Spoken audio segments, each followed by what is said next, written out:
Kasama na po natin ang spokesperson ng NDRRMC. Dito pa rin po sa update sa naganap nga po na lindol dyan last Monday sa Region 12. Sir Juni Castillo ang kanila pong spokesperson. Magandang umaga, sir. Magandang umaga, DJ Cha. Magandang umaga, Manang Ted. Yes po. Sir, hingi lang kami ng official update from NDRRMC sa inyo po sa opisyal pong bilang ng casualty natin dito sa nagdaang lindol, maging mga sugatan at ilan pa rin po ang patuloy na hinahanap sa ngayon. Sa ngayon, DJ Cha, meron pong 47 na mga kababayan nating hindi nakaligtas doon sa lindol. No? Ito again, for verification and validation ng ating management of the dead and missing cluster. And then sa injured naman po, merong 688 na mga kababayan natin ang naiulat po na injured. At sa ngayon, meron pong 31 na missing o na pinaghahanap. No? Tuloy-tuloy pa rin po yung search, rescue and retrieval doon sa mga lugar nga po na kung saan nangyari ito. Oo. Doon naman po sa... Sige po, tuloy po, sir. Doon naman po sa mga affected population, as of 8 a.m. Today, ang datos po natin, merong 75,324 na mga pamilya na apektado po nitong lindol. Katumbas po ito ng 346,000 nating mga kababayan mula po sa apat na rehiyon. And then this is wala po. Pero yung significant impact po kasi ay doon talaga sa Region 11 at saka sa Region 12. At nababanggit nga po, base doon sa mga rapid damage needs assessment, ay yung General Santos City po, yung Sarangani Province at yung mga kalapit na lugar po. Oo. Sir, ulitin ko lang, ilan po ulit ang number ng affected ng lindol sa Region 11 at 12 in totality? Kasama na rin po yung ibang region, bale apat na regions po ito, 75,324 affected families. And then kung persons po ito, 346,449 affected persons. Oo, medyo malaki po yung bilang ng mga apektado. Saan po pinakamarami yung bilang ng casualty at bilang po ng mga apektado? Doon pa rin po sa Sarangani and then sa General Santos City and then meron din po sa Davao Occidental. Yung sa Davao Occidental po, ito po ay mga dahil sa nangyayari pong landslide. Oo. Yung pong binabanggit ninyo na meron pang 31 missing, sir, saang areas pinakamadami yung patuloy pa rin po yung paghahanap? Dito pa rin po ba yan sa Sarangani at Jansan? Opo, meron din po sa Region 11 po sa Davao Occidental, ito pong 13 na missing at tapos Soxardia naman po ito po ay 18. And sa ngayon po, ano yung lugar? Nabanggit po kasi sa amin itong kailan yung GLAN ay hindi pa rin daw po naaabot. May balita po ba kayo dyan sa NDRRMC kung may areas pa rin na hanggang sa ngayon hindi pa rin po napupuntahan ng rescuers natin? Tama po kahapon, yung GLAN kasi ang naging mga sirang tulay at saka kalsada, kaya hindi po yun maabot by land. So ang ginawa po kahapon ay through yung chopper po ng Armed Forces of the Philippines at saka mga sea vessels po ng Philippine Coast Guard. Ngayon po, kababalik lang ni Yusek Harold Cabreros ng Office of Civil Defense. Ongoing po ngayon yung assessment at reporting ng ating iba't ibang ahensya. Kahapon po, may mga naiparating na po na mga food and non-food items doon sa GLAN sa pamagitan nga po nung air sorties at saka nung mga sea vessels. This is naman po coming from the DSWD, mga food at saka non-food items. So sa ngayon, okay na po. May natanggap ng tulong yung mga kapatid po natin dyan sa GLAN Sarangani. Opo, kahapon pa po may mga naiparating na pero challenges pa rin siyempre kasi bukod siyempre doon sa not just for GLAN kasi bukod doon sa siyempre may mga bulubundukin, may mga agida areas Oo. So yun, in fact po yung doon naman kahit yung doon sa Region 11 sa Davao Occidental, yun din yung naging challenge po dahil may mga nangyari pong landslide. Yung DPWH po yung Debris Clearing and Civil Works Cluster ay puspusan naman po ang pagsasagawa noong mga debris clearing para makadaan nga po yung mga tulong natin doon sa ating mga kababayan. Sa report po sabi kahapon, 5 to 6 barangays, kung di ako nagkakamali, ang hindi pa napapasok. So lahat po yun napuntahan na kahapon? I'll get that exact data, DJ, no? Kasi nung una nga po, 10 yun, no?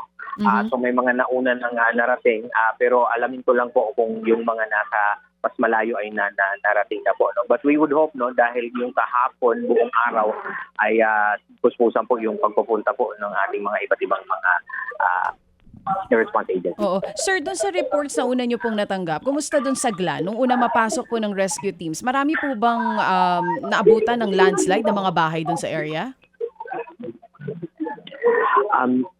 Doon po sa Glan, opo, meron po mga guho na, no, ng mga struktura at saka ganun din yung mga pagguho, no, both doon sa mga infrastructure at saka doon sa mga kalsada, no.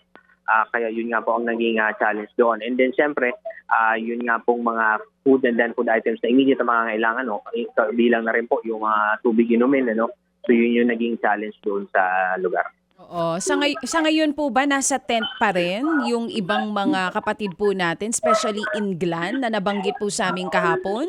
O nailipat po sila sa mas maayos sa evacuation centers? Sa ngayon, DJ Cha, kasi kahit yung mga evacuation areas natin, karamihan ay nandun pa rin sa open area.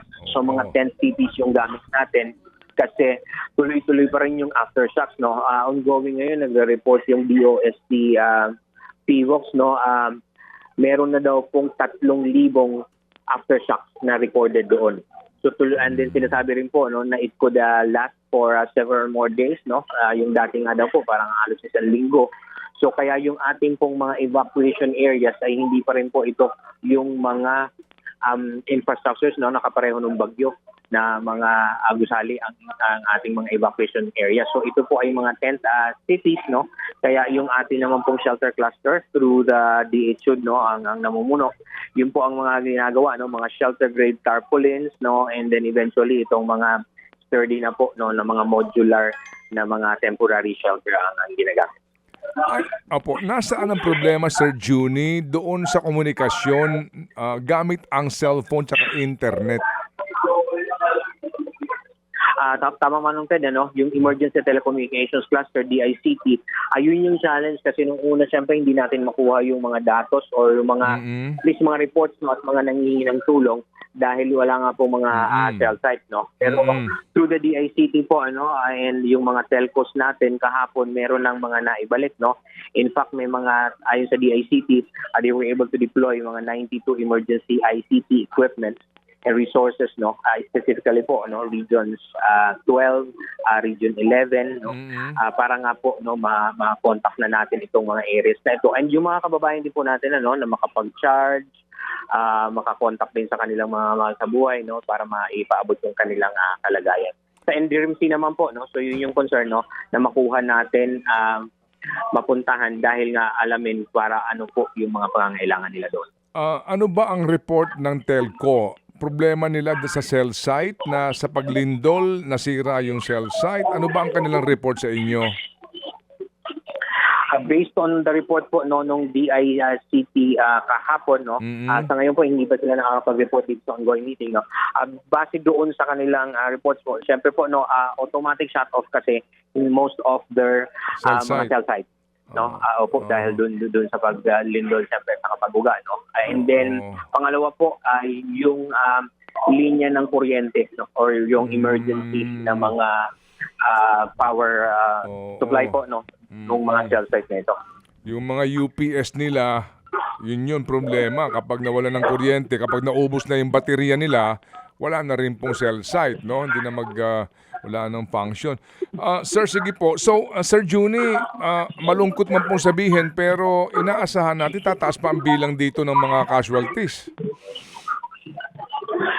Dahil meron pa pong mga missing, Manong Ted, ano, although we really hope, no, makuha nating ligtas itong mga kababayan nating nawawala, ano. And then hindi rin po siyempre tayo sigurado, no, once the communications, all of the communications lines are open in most of these areas, no, sana nga po ay wala nang madagdag dito nga po sa mga fatalities natin, no, yung mga kababayan kinakalit. Opo.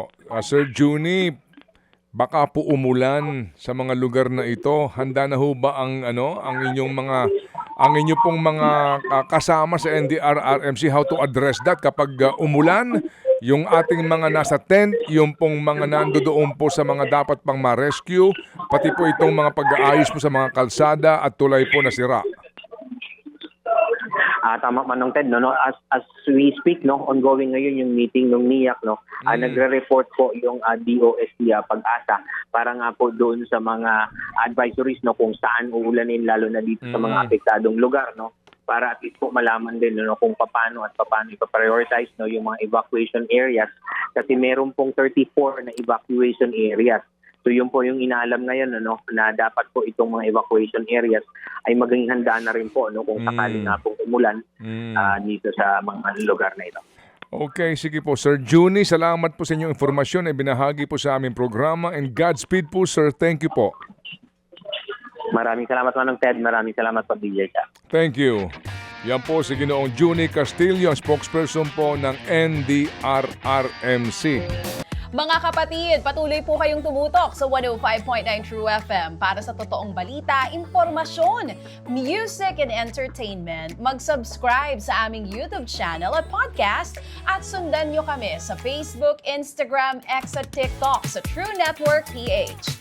Bisitahin din po ang aming official website, truefm.ph. At panoorin din kami sa True TV Signal, Channel 19. Kami po ang 105.9 True FM. Laging true sa'yo, kapatid.